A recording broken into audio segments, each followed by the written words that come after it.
The 7 habits are habits of effectiveness.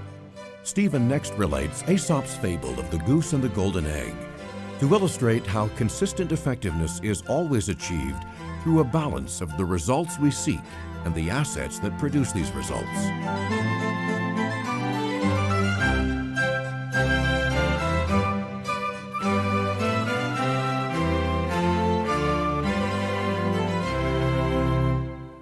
Okay, we've talked a little about the concept of a principle and the concept of a paradigm. Now let's define what we mean by effectiveness. You see, we're talking about the 7 habits of highly effective people, not mediocre effectiveness. We're talking about high-level effectiveness. That is, quantum leaps in effectiveness. Now, what do we mean by effectiveness? We could use the word success, but that word carries so much of the old social value connotation of having it all. That's why we use the word effectiveness. We want to create a new image, a new sense of what that means, because we're talking about 7 habits of highly effective people.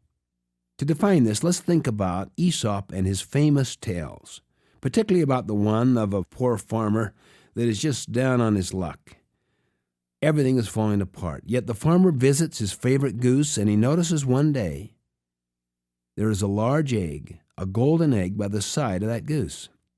To his total amazement and delight, he discovered that the egg is pure gold. And he's been so poor for so long. The next day, he finds another one, and the next day another one. Every day there's another golden egg. And he becomes wealthy, fabulously wealthy. But he also becomes very impatient and very greedy. He wants them all, and he wants them now. So he kills the goose, he reaches inside to get all of the golden eggs, and of course, finds none. Now, in that little fable is the essence of the definition of effectiveness. Effectiveness is made up basically of 2 things. First, getting what you want, and second, getting what you want in a way that enables you to get what you want again and again and again. We call it P-PC balance. P stands for production of desired results, the golden eggs, and PC stands for production capability. That means the health and welfare of the goose. In other words, the capacity of the asset to continue to produce the results, or the capacity of the goose to continue to produce golden eggs. Now, you can apply this idea of balance between production and production capability to any field of human endeavor. How many of you have had, say, a P-PC imbalance with regard to the way you take care of your physical assets? Your car, your lawnmower. Ever neglected one of these? It takes time and attention and money to attend to production capability, to PC. But sometimes when we're in a rush and we want what we want now, we just go ahead and run that machine or that car with no thought to its maintenance. No production capability attention at all. Eventually, no more golden eggs. The goose dies. Well, what about our bodies?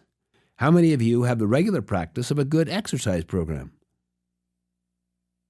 How many know that you should? We all do. Well, ultimately, what will happen if we neglect our exercise or this production capability with our body? Well, all kinds of negative things happen. As we know, the immune system gets weakened sometimes, and it makes us vulnerable to all kinds of other diseases.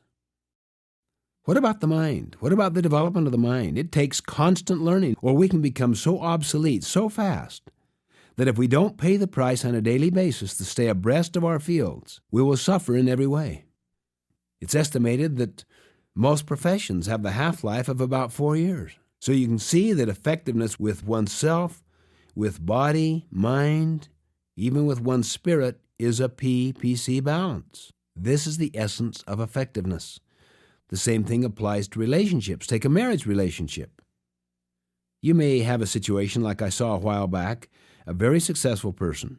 He went from nothing to being worth hundreds of millions of dollars.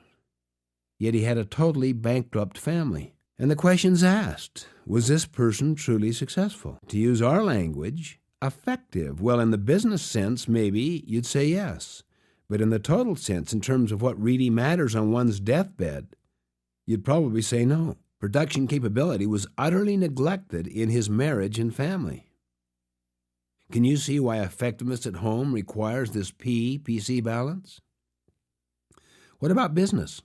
What happens when you neglect the goose, the PC of business? I remember a clam chowder house that literally was so popular you could hardly get near the place from about 11 in the morning until 2 in the afternoon. I mean, people would not only buy it for their lunch, they would buy a big bucket of it for their dinner and take it home. It was so good. It was so popular. Then new management came in, and no one knew about the change of management, so they used the same name, everything else, but they watered down the clam chowder. Now guess what happened to the bottom line for a month or so? It took off. Why? They saved all that cost, all that expense in the quality put into the clam chowder. But eventually, it liquidated the loyalty of their customer base. It liquidated it little by little. The goose died. They tried to recover it, to revive it. But by that time, there was such a violation of trust with the public, people would not go back. They simply didn't trust them anymore. They wouldn't even believe those who said it was the same clam chowder as before. Why? They felt violated. That's so often the case in human organizations. I mean, really, you can liquidate human resources by practices that focus almost exclusively on the production of desired results, the golden eggs, but neglects production capability. That is, neglects the goose. What about the employee who serves the customer? How can you neglect the production capability with that person? Just cut out training, cut out careful selection and orientation. And with business generally, you could cut out institutional advertising. You could cut out research and development. In fact, you could cut out any form of people development. And for a period of time, you could double, even quadruple the bottom line of any organization.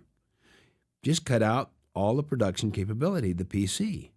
And for a quarter or two, what's it going to look like? Well, look at all the golden eggs you've just been raking in. In fact, you can apply this fundamental principle of production capability with every stakeholder in business. Just ask yourself this question.